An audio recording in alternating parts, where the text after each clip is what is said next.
So my name is Amy, and I'm going to be making peanut butter bars for you. And the occupation that I put this under was instrumental activities of daily living, meal preparation, and cleanup. Or I put it under leisure because my objects and my tools. So my objects are, this is a tool, is a plastic measuring cup that I'm going to be putting the graham cracker crumbs in, or the powdered sugar, and then a glass measuring cup, a little one that I can melt the butter in, and then a bigger one that I melt the chocolate in, a 1 cup for the peanut butter, and I have graham cracker crumbs and powdered sugar, and then I have 2 small wooden spoons, a smaller rubber spatula, a bigger rubber spatula, and then a bigger wooden spoon to mix everything with.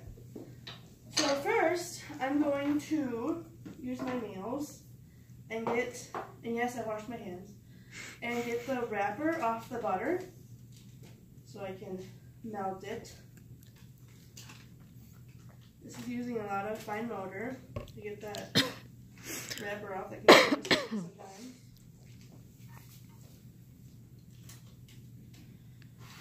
And for the space demands, you need a big enough space to have everything laid out, and you need a flat tabletop or counter.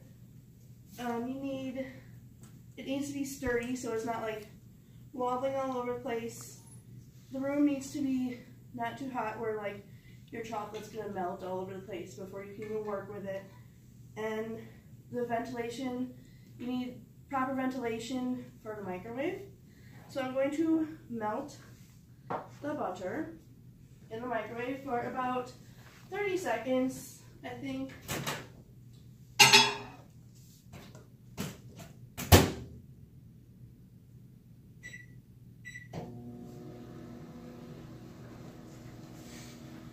So while that's melting, I'll get the graham crackers ready. And I need 2 1/4 cups of graham cracker crumbs. So I just dump it in here up to 2 1/4. There we go. And I dump it in my bowl. Put that back on there.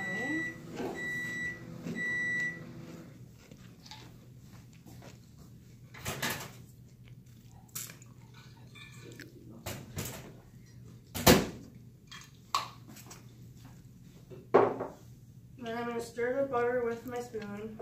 It actually needs to be melted more, so put it back in.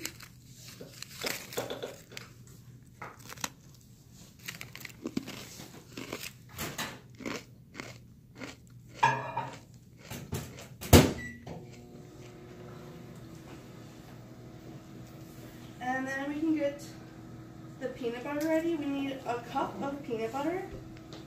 So I take this one and the spatula and kind of scrape it from the jar. And put it in the measuring cup.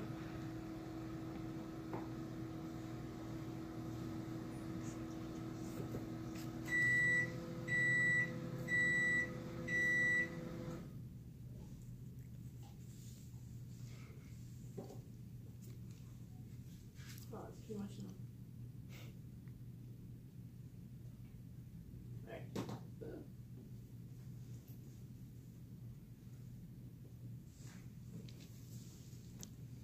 Get that on. Butter.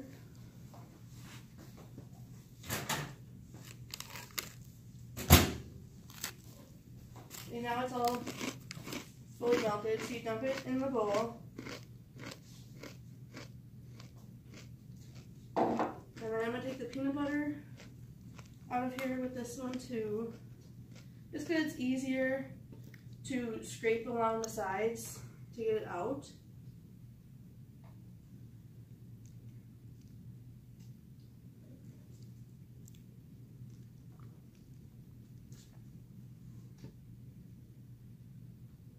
And then for the social environment, there really isn't one.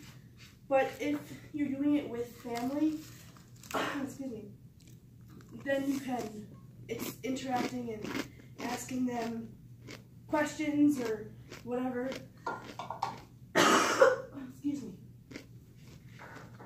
Lift this out and stir this up.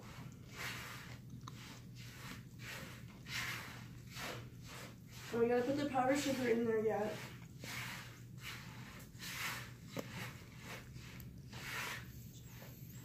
And then the powdered sugar is 2 1/3 cup.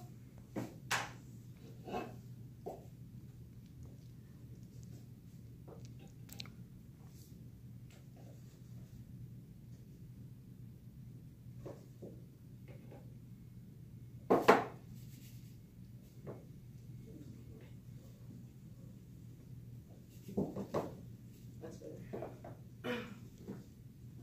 You dump it in using the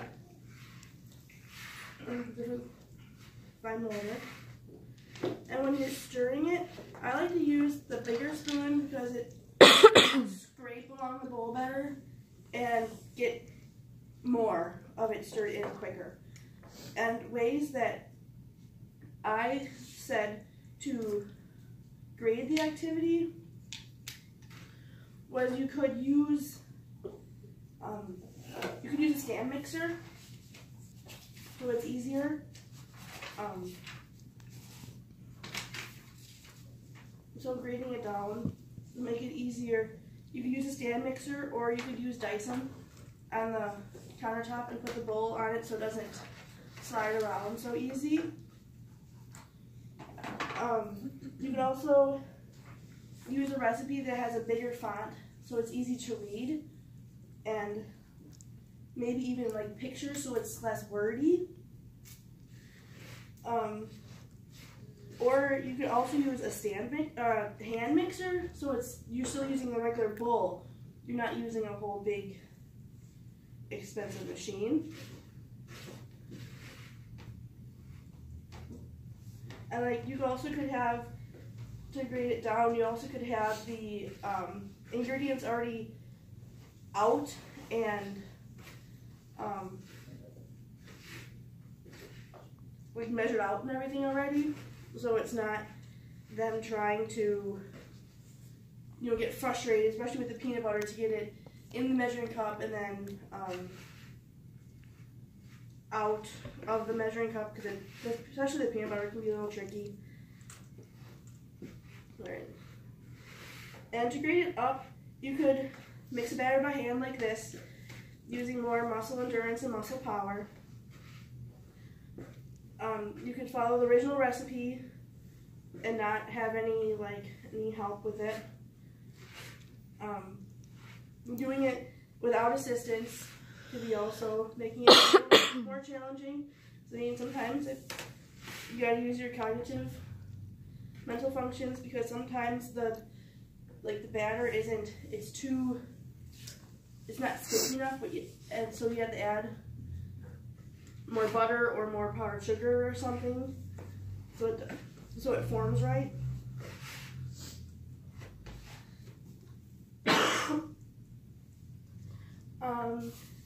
And you also could, to make it really challenging, you could not include the steps, just have pictures, or just have the ingredients and see what they would come up with it. Alright, so that's all mixed up. It looks pretty good actually. This is what it's supposed to look like. Kind of crumbly, but not. Sometimes it can be kind of too much butter in there. Yeah, see it?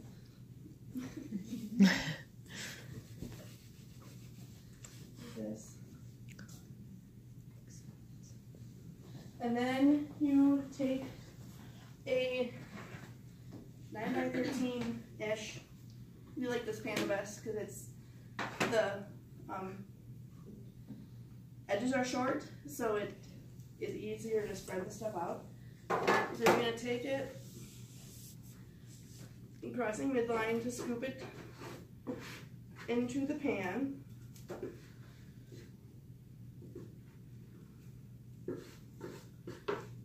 And then I take the spoon and flatten it out.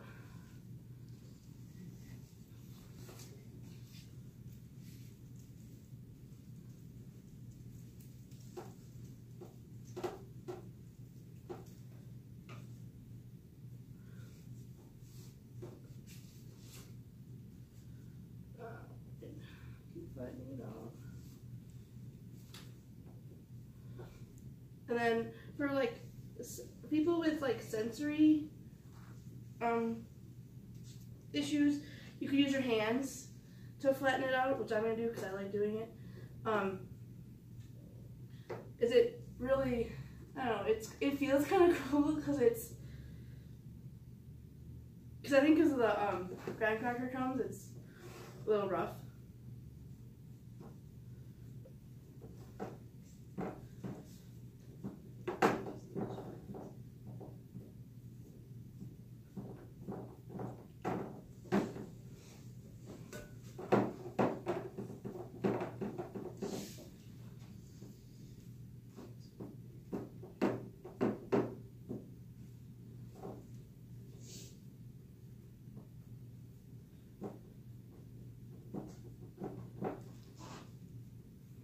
Alright, and the next step is to melt the chocolate.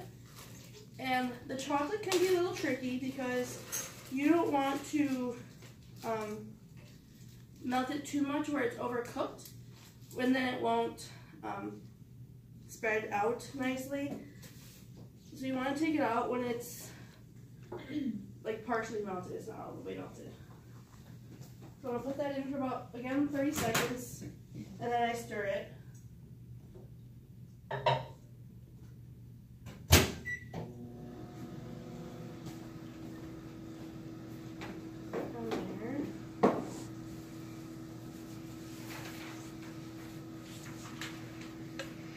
And another way for grading was I thought my steps, I tried to make them less, but I had like 38 steps. So to make it easier, you could just do one layer at a time. Because like my one layer was like 15. So then do one layer at a time so it's not so overwhelming and so much.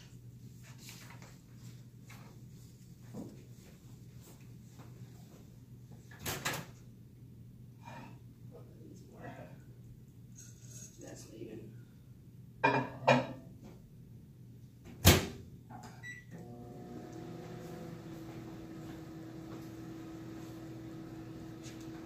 And you need a lot of like working memory, because you have to remember what you're using and how much and what's next.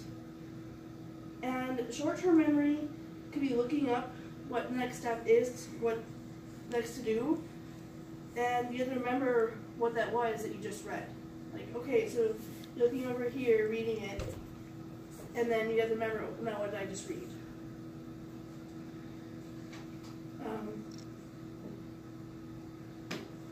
You have to be orientated and to like yourself and your place, because you don't want to be doing, making peanut butter bars in like a living room or like out in a bathroom or something. So you want to know where you are, and you have to be agreeable, and you have to have a good temperament, because sometimes something happens and you just have to roll with it. So check the chocolate.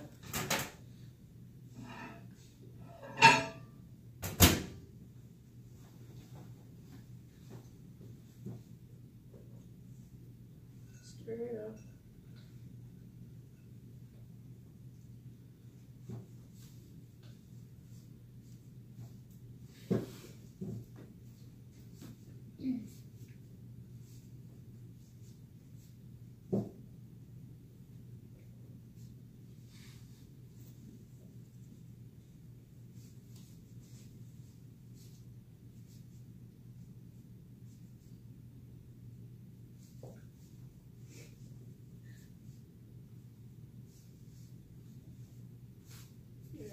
a little more yet too, I think.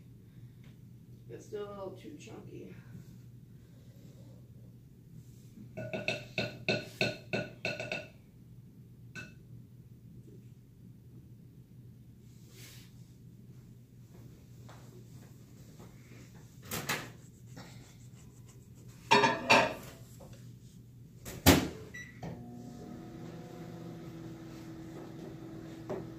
Let that go.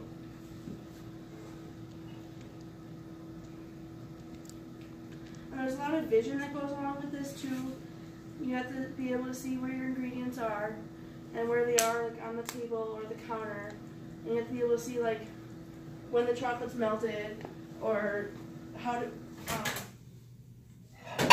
where the peanut butter is in the measuring cup. So this looks pretty good. So you want it to be like a little chunky yet, but not totally melted yet. Because then it gets overheated.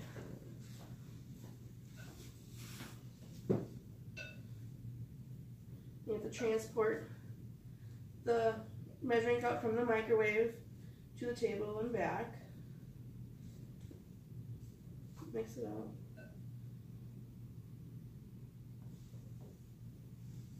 And then I take the pink one and put it on, dump it over the peanut butter.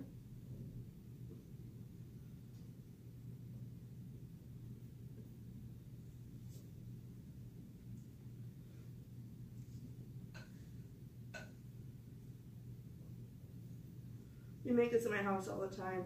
Like whenever there's treats that for like school or something and we know that there's no allergies in that classroom, we make it, and this is kind of like our easy go-to dessert recipe, there we go.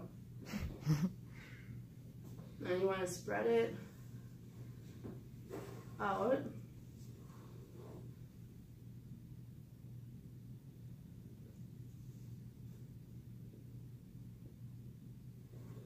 Some people I thought this would be good for would be the elderly, if they want to keep baking, or people with anxiety or depression, just to kind of get their anger out and be able just to kind of relax, because it's pretty relaxing actually. And then people with sensory problems, such as being on the autism spectrum, because you could use the sensory with pushing down on the peanut butter.